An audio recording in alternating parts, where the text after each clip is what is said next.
नमस्कार, आप सभी को ये है इंडिया में बहुत स्वागत है।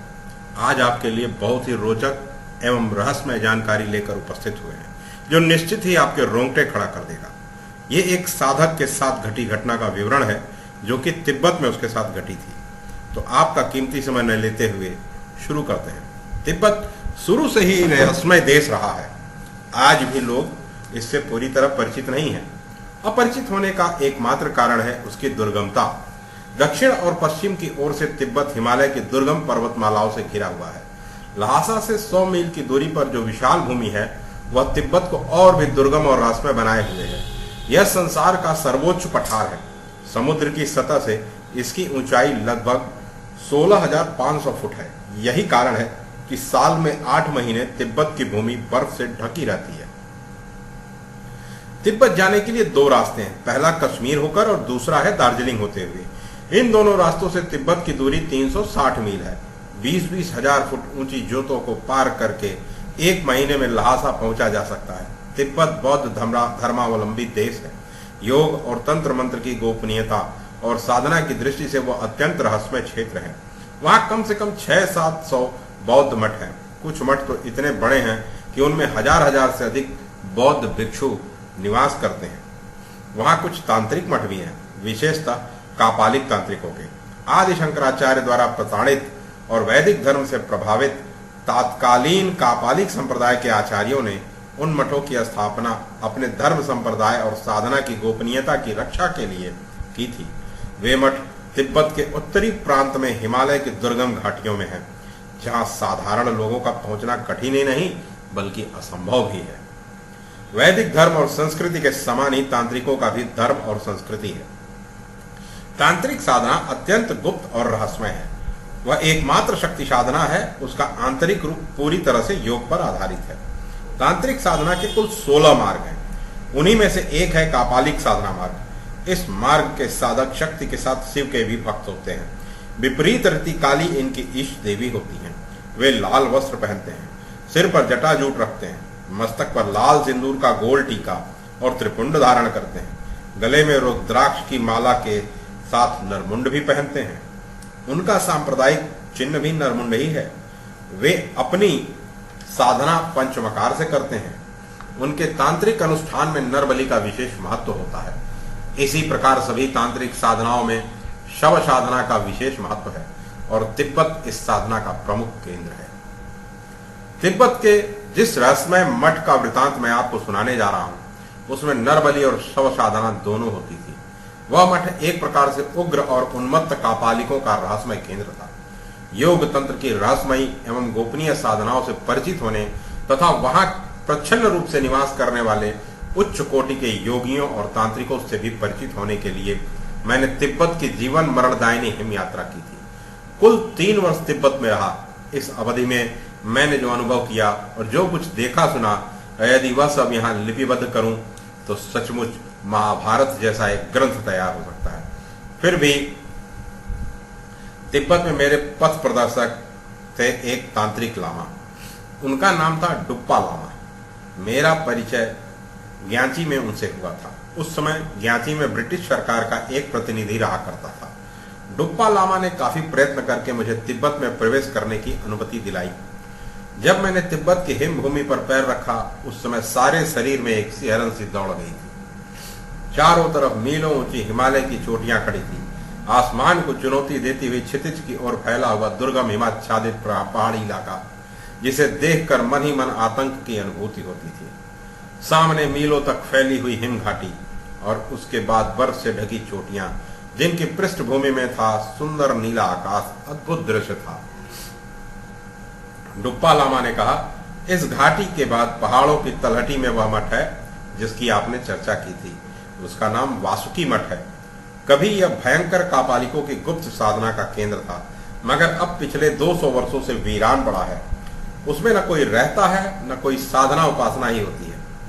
3 दिन की यात्रा करने के बाद मैं पहाड़ों की तलहटी में पहुंचा। चारों ओर साए साए हो रहा था। वातावरण में आबूझ सी शून्यता भरी थी। वहां भारतीय संस्कृति के इतिहास में प्रसिद्ध कापालिक संप्रदाय का मुख्य साक्षी, अपने समय में तूफानी हलचल मचा देने वाली भयंकर कठोर और तामसिक तंत्र साधना का प्रतीक नाग वासुकी मठ खंडहर सा होकर भी अतीत की स्मृति के रूप में बाकी की भंगिमा से सिर ऊंचा किए हुए खड़ा था। काफी बड़ा था वह मठ। लंबे चौड़े विस्तृत आंगन के चारों ओर छोटे छोटे साधना गृह बने थे और बीच में काफी ऊंची प्रस्तर वेदी पर लगभग 12 फुट लंबी एक प्रस्तर प्रतिमा स्थापित थी। वह प्रतिमा शायद किसी तांत्रिक देवी की थी। वह जितनी भव्य थी उतनी ही भयंकर भी। मूर्ति का 10 मुख वाले फण वाले सर्प का था। उसके 4 हाथ थे। ऊपर वाले 2 हाथ में खड्ग और नागपाश था और नीचे के हाथों में खप्पर और नरमुंड। गले में नागमाला के साथ नरमुंडों की भी माला थी जो काफी नीचे तक झूल रही थी। प्रतिमा का एक पैर नग्न पुरुष की और दूसरा पैर नग्न स्त्री की छाती पर टिका था और ठीक उनके नीचे तंत्र की प्रसिद्धि आकिनी, डाकिनी, साकिनी की मूर्तियां स्थापित थी। सामने नर बलि देने वाला यूथ था। मठ के भीतर साए साए हो रहा था। एक विचित्र सी उदासी और अबूझी खिन्नता भरी थी पूरे मठ में। लाल पत्थरों से बनी उस शानदार गढ़ी जैसे मठ की धूल से हटी सीढ़ियां चढ़ने लगा मैं, जैसे काफी लंबे अरसे से वहां कोई ना आया हो। टूटे फूटे दरदर जालान, बरामदों में प्रवेश करते ही दहशत से भर उठा मन। मुझे म्लान निस्तब्ध मठ में भय मिश्रित अनुभूति होने लगी। मुझे उस म्लान निस्तब्ध धूल से सनी टूटी फूटी बुर्जियों पर घूमते समय हर क्षण यही लग रहा था कि रूंधी हुई हवा की उस अवस्था के बीच लाल रेशमी परिधान में, पैरों में खड़ाऊ और गले में रुद्राक्ष और नरमुंडों की माला पहने, माथे पर लाल सिंदूर का गोल टीका और त्रिपुंड लगाए कोई भयंकर आकृति वाला जटाजूट कापालिक सन्यासी धीमे धीमे चलता हुआ अतीत के जीर्ण शीर्ण काले पर्दे को उधार देगा और सहज ही उस डरावने अंधियारे वातावरण में मन प्राणों को एक बार ये स्तंभित कर देगा। मगर कोई आया नहीं। मैं सतर्कता से मठ में घूमता रहा पर कोई अनहोनी नहीं हुई। हाँ, मिस अलेक्जेंडर डेविड नील का अवश्य स्मरण होया मुझे उस वातावरण में। अभी कुछ समय पहले ही उनकी मृत्यु हुई थी। वे एक फ्रांसीसी महिला थीं।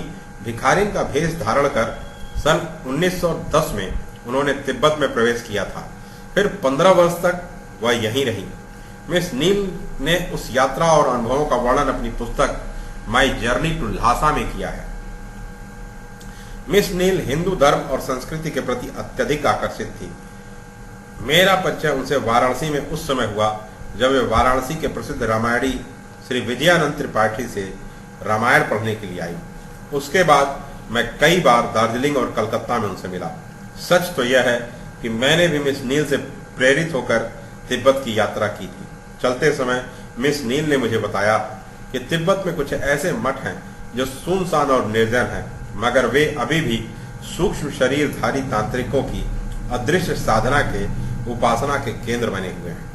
और उन्होंने बताया था कि सूक्ष्म शरीरधारी तांत्रिक आकाश मार्ग से उन उजाड़ और सुनसान मठों में किसी निश्चित समय पर आते हैं, पर उन्हें न कोई देख सकता है और न उनकी पूजा साधना को ही कोई देख सकता है। मेरे मस्तिष्क में सहसा वो बात पहुंच गई। क्या यह मठ भी ऐसा ही था जहां मैं इस वक्त हूं? मैं उसी दिन 4 मील दूर एक गांव जाने वाला था। मेरे ठहरने की व्यवस्था उसी गांव में थी, पर थोड़ी देर बाद ही नीला आकाश काले भूरे बादलों से अटकर काला हो गया। निस्तब्धता और अधिक गहरी हो गई। खंडहर जैसे मठ अंधेरे में अतीत सिर धुंता सा प्रतीत होने लगा। गहन निश्वास जैसे हवा हाहाकार करते हुई मठ की दीवारों से टकराने लगी। अब क्या होगा? बुरी तरह फंस गया मैं उस मठ में। रात तो लगता है यहीं गुजारनी पड़ेगी। यह सोचकर एक बार दिल दहल उठा। सामान के नाम पर मेरे पास सत्तू की पोटली, 1 लोटा और 2 कंबल ही थे। आखिर पश्चिम वाले बरामदे से सटे एक कमरे के फर्श पर मैंने कंबल बिछाया और लेट गया। थोड़ी ही देर में तूफानी हवा के साथ तेज वर्षा शुरू हो गई। रात धीरे धीरे सरकने लगी। कब मुझे झपकी आ गई और कब मैं गहरी नींद सो गया पता न चला। अचानक मठ में निस्तब्ध वातावरण में एक भयंकर चीख गूंज उठी। चौंक कर उठा मैं। देखा किसी नारी कंठ से निकला हुआ बथा हुआ आर्तनाद। चारों तरफ आंखें घुमाकर अंधेरे में देखा, मगर कुछ समझ में नहीं आया। उसी समय फिर चीख सुनाई पड़ी। मैं उठकर कमरे से बाहर निकल आया। कलाई घड़ी देखी। रेडियम युक्त अंक हरी आग की तरह दमक रहे थे। 12:40 मैं स्तब्ध रह गया। इतनी रात गए, इस अंधकाराच्छन्न मठ में कौन चीख रहा था? किसका अंतर्नाद था वह? अचानक मेरी दृष्टि विशाल आंगन में बलि यूथ पर पड़ी। स्याह अंधेरे में भी वहां जो मैंने कुछ देखा, मैं सिहर गया। बलि यूथ के कठोर शिकंजे में एक युवती का सर फंसा था। हाथ पीछे की ओर रस्सी से बंधे थे, पैर भी शायद बंधे थे। उसके पास ही ऊंची चौड़ी काठी का काले रंग का दानव जैसा व्यक्ति खड़ा था। उसका सिर मुड़ा हुआ था, आंखें गूलर के फूल की तरह लाल थी। हाथ में एक भयंकर खड़ग लिए हुए था वह पिशाच।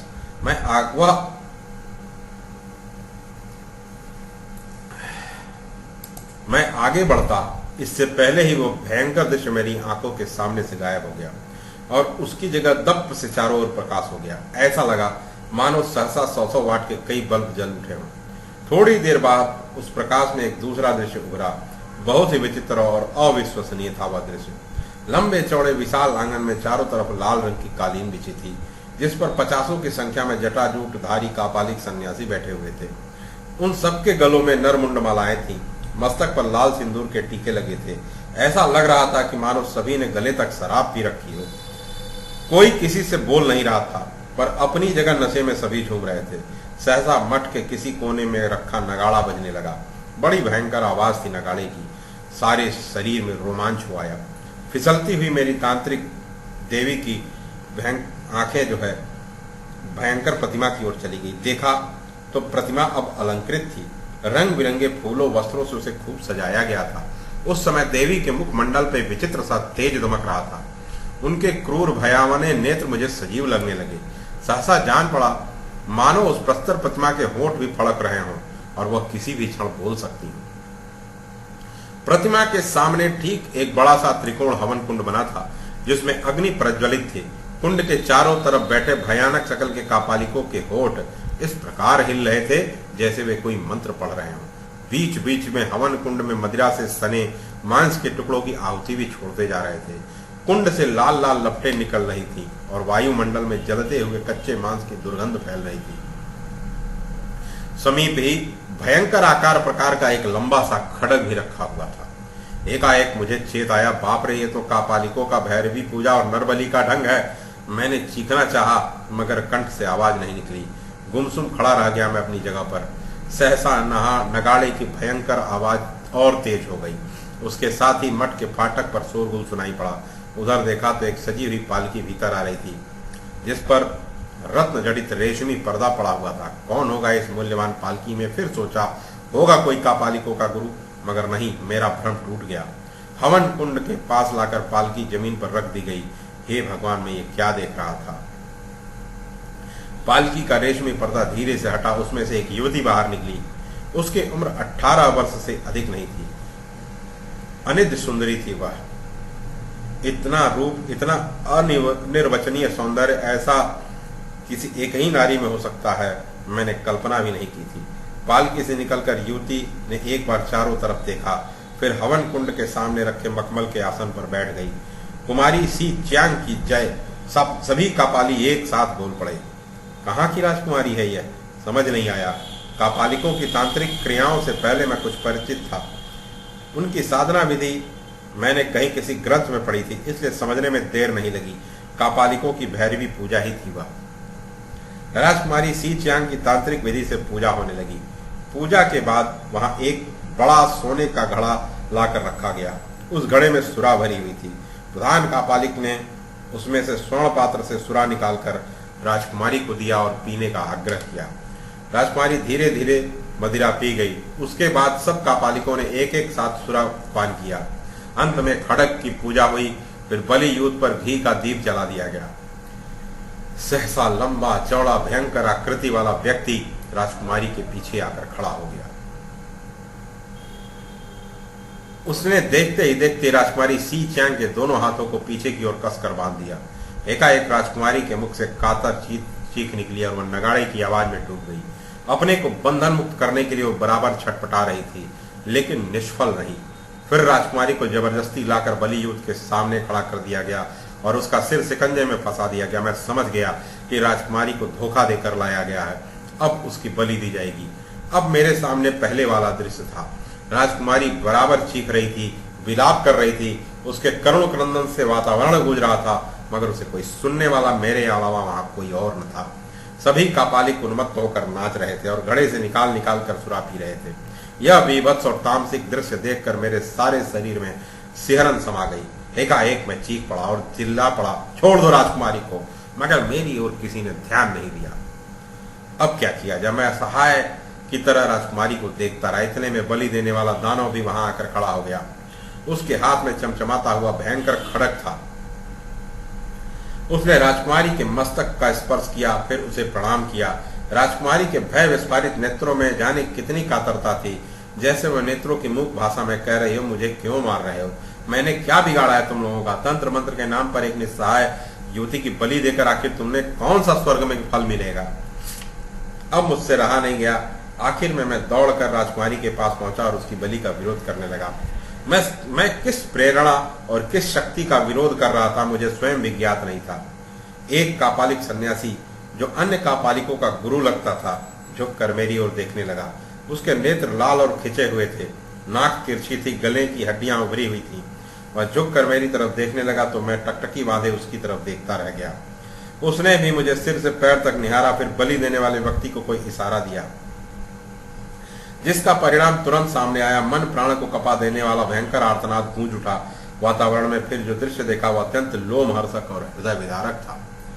राजकुमारी का कटा हुआ सिर उस तांत्रिक देवी की प्रतिमा के चरणों पर पड़ा था और निष्प्राण काया भूमि पर छटपटा रही थी। मैं जोर से चिल्ला पड़ा, खून खून! आंगन की धरती राजकुमारी चांग के खून में डूब सी गई। मैं लपक कर राजकुमारी की निष्प्राण काया से लिपट गया और फूट फूट कर रोने लगा। ऐसा लगा जैसे जन्म जन्म से मैं राजकुमारी से परिचित रहा हूँ और मानो वह कोई मेरी अपनी सगी है। खून से भीग उठा मेरा शरीर। मैं सौ से लिपटता रोता ही रहा, फिर न जाने कब उसी अवस्था में बेहोश हो गया। मेरी बाह्य चेतना एकदम लुप्त हो गई और जब चेतना लौटी तो सवेरा हो चुका था। तुषारपात हो रहा था और मैं बर्फ से ढक गया था। चेतना लौटते ही रात के सारे दृश्य एक एक कर मानस में उभर आए। एकाएक मुझे ऐसे लगा मैं किसी चीज से लिपटा हुआ था। वह मेरा भ्रम नहीं था, मैं सचमुच एक नरकंकाल से पूरी रात लिपटा रहा। क्या वह राजकुमारी सी चियांग का ही कंकाल था? क्या रात में जो मैंने कुछ देखा वह कापालिकों की प्रेत लीला थी? जी हाँ, वह कंकाल में राजकुमारी ही थी, जिसके साथ हर अमावस्या की रात भयंकर प्रेत लीला के रूप में 200 वर्ष पुरानी तांत्रिक साधना अनुष्ठित होती रहती है। बाद में विस्तार से मालूम हुआ, डुप्पा लामा ने ही मुझे बताया था कि सी चियांग भोट राज की इकलौती राजकुमारी थी। भोटिया भाषा में चियांग का अर्थ होता है गुलाब का फूल। राजकुमारी चियांग वास्तव में गुलाब की तरह कोमल और सुंदर थी। वह राजकुमार मस्तांग स्टेट से प्रेम करती थी। राजकुमार भी चियांग को दिल से चाहते थे। दोनों का शीघ्र ही विवाह होने वाला था, मगर रूपसी चियांग पर अचानक कापालिकों के गुरु की गिरद दृष्टि लग गई और वह पंचमकार की तामसिक क्रियाओं द्वारा कोई भयंकर तांत्रिक अनुष्ठान पूरा करना चाहता था, जिसमें उसे किसी अक्षत सुंदरी की आवश्यकता थी। इसके लिए सी चियांग से बढ़कर भला कौन सुपात्री मिलती। सी चियांग को मठ मियाँ का कर लाया गया कि वह भी तांत्रिक दीक्षा ले ले, वरना 1 वर्ष के भीतर वो विधवा हो जाएगी। सी चियांग भला कब चाहती कि उसका प्रियतम उससे बिछड़े, और वह भी विवाह होने के तुरंत बाद। उस समय उसने यह सोचा भी न था कि क्या होगा, मगर जो होना था वह होकर रहा।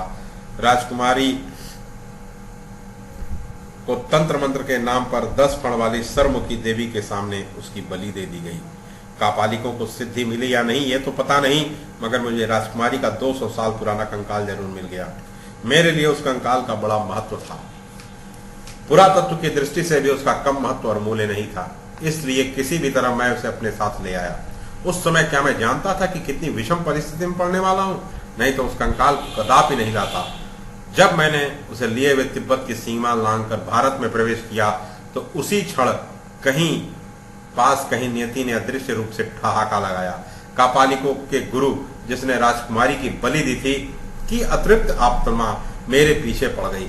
उस कंकाल को तो मैंने पुरातत्व विभाग को सौंप दिया, मगर उस भयंकर कापालिक गुरु की आत्मा से अपना पिंड न छुड़ा सका। उसकी लाल लाल और खिंची सी आंखें मुझे आज भी घूरती हैं।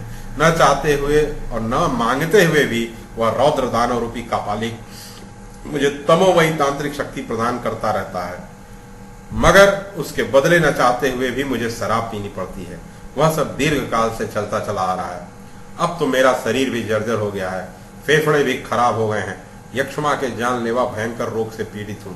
कब किस समय शरीर छूट जाएगा कहा नहीं जा सकता। तो यह थी एक साधक की व्यथा पीड़ा जो अचानक तिब्बत की घाटियों में इन रहस्यमयी घटनाओं से घिर गया और उसके जीवन में बहुत कुछ ऐसा परिवर्तन हो गया जो वह नहीं चाहता था। ये घटना आपको कैसी लगी? लाइक, शेयर, सब्सक्राइब जरूर करें और कमेंट में मुझे जरूर बताएं कि आपको मेरा प्रयास कैसा लग रहा है। धन्यवाद।